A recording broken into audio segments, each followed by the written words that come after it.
I want to be fair, always.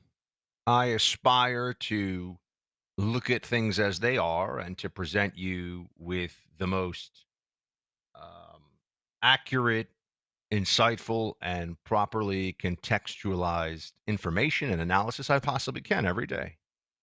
And so it's with that in mind that I have to tell you Joe Biden, in fact, is number one.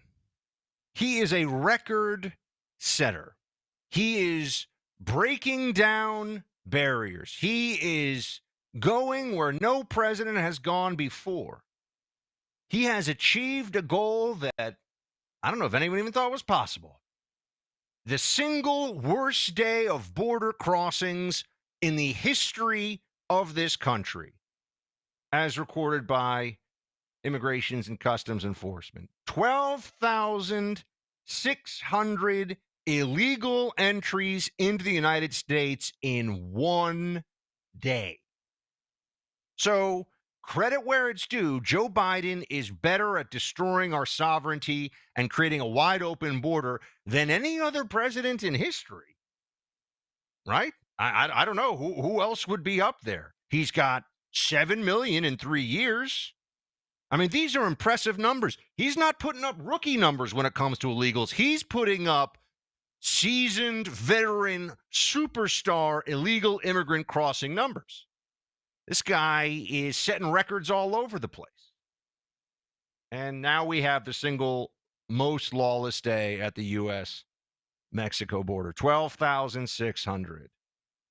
And there are thousands still waiting to get through at the Eagle Pass. Bill Malugin pointing out that there are so many illegals right now. There's such a crush to get them. Gee, I wonder why this is. Can I just take a step back before we get to the Bill Malugin reporting?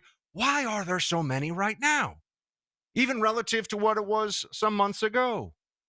Oh, maybe it's because they know the Democrat plan is to make it a little bit harder in 2024. It's a head fake, everybody.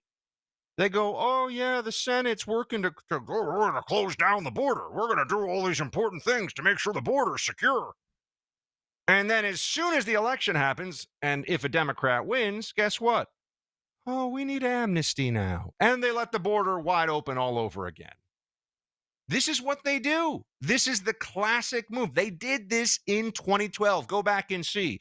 The media started calling Obama the deporter in chief. Oh, Obama's so tough on immigrants. As soon as he won re-election, it was, we need amnesty.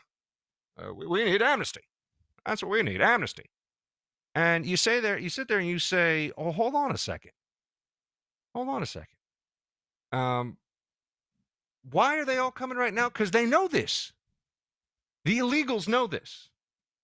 Many of them, you have to remember, most of them, almost all of them, are paying human smugglers, coyotes, the term they use for them, working for the cartels. They pay them thousands of dollars for this. So who really controls the U.S.-Mexico border? The drug cartels do.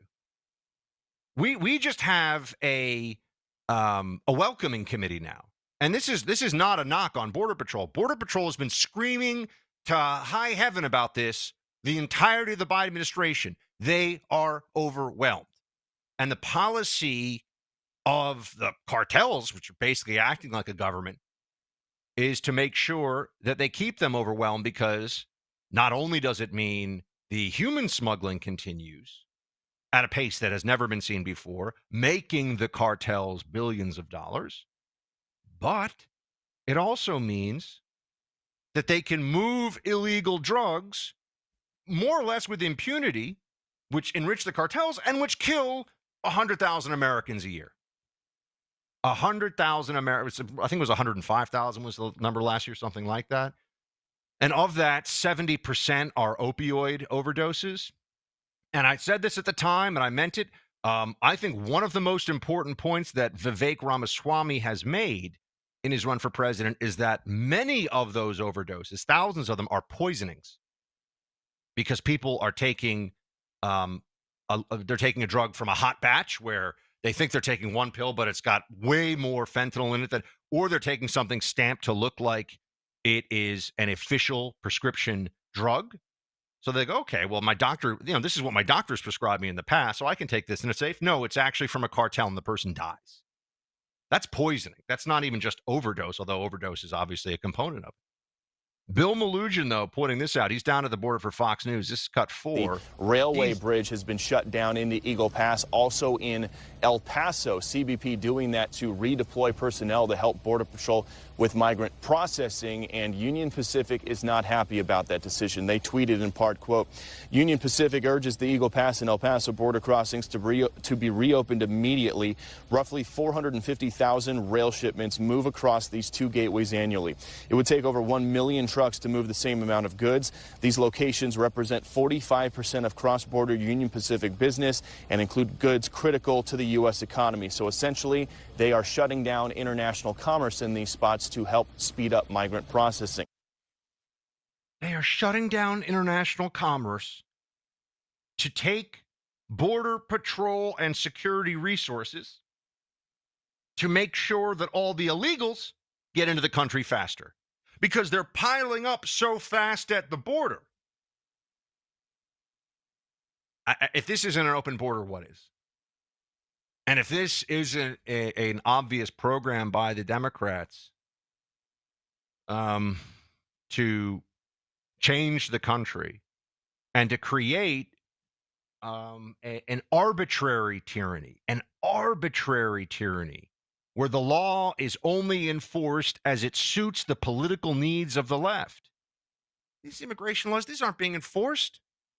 Understand, whenever they say, oh, but we're overwhelmed, the system is broke with immigration, any prosecutor could say, now they might face some kind of sanction higher up the chain, or they might have a governor like Governor DeSantis has, who steps in and says, you're not doing your job. He did that in Florida with a prosecutor, I think a couple of them actually. But anyone can have a prosecutor say, oh, you committed a murder? Yeah, we just don't have the resources, so we can't prosecute this one, so we're going to let you go. It's nullification of the law. That's what that is. But any prosecutor can do that. They have prosecutorial discretion. The system we have of prisons, Bureau of Prisons could say, or, depending if we're talking about the state or federal, but they can say, oh, we don't have the beds, so we have to just let you go. That also happens in different states. We don't have the beds. You committed a crime, you should go to prison, but, we don't have the space. So you sit there, you say, so what crimes are clearly or always going to be punished? Well, depends what they decide. What immigration laws are going to be enforced? Oh, man. If you're an American and you want to, marry an Irish national, and she comes here and she wants to get a green card or something, oh, you're going to go through the interviews, and you better not be a green card marriage, or you can get 5 years in federal prison for that. Oh, very, very strict about those laws. But all the people coming into the country who are lying, they are lying. They are not asylum seekers. This is the primary point of falsehood, is that these people who are asylum, this is what the media calls them. And also notice how they're calling them migrants all the time. They're illegal aliens. They're illegal aliens, just like they were 10 years ago and 10 years before that and 10 years before that. But now they're even changing the way they speak about them within the federal government. They're changing federal regulations to change the name of them. I mean, if they can, they'll start calling them undocumented. What does that even mean? It doesn't mean anything. It's a nonsense phrase. But it obscures the truth. These commies in the Biden regime understand that as long as the American people don't know what's going on or aren't able to figure it out clearly enough, the Biden team, will have a free hand to do things like this. And I hear people saying, well, shouldn't we have impeachment of Biden on these issues? And shouldn't we impeach Biden because of all the money? And shouldn't we impeach Biden? Do we think we'll have the votes to get a conviction? That's not a knock on the strategy of impeachment. That's just a question about, we're going to get every Republican to go along with it. We're sure about that. And what will it do? And what will the effect be on the polls? Now, you can take the opinion, as I think many do, it doesn't matter. It's the right thing to do. It's the right thing to use the system and use the power Republicans have to at least try to do something about this.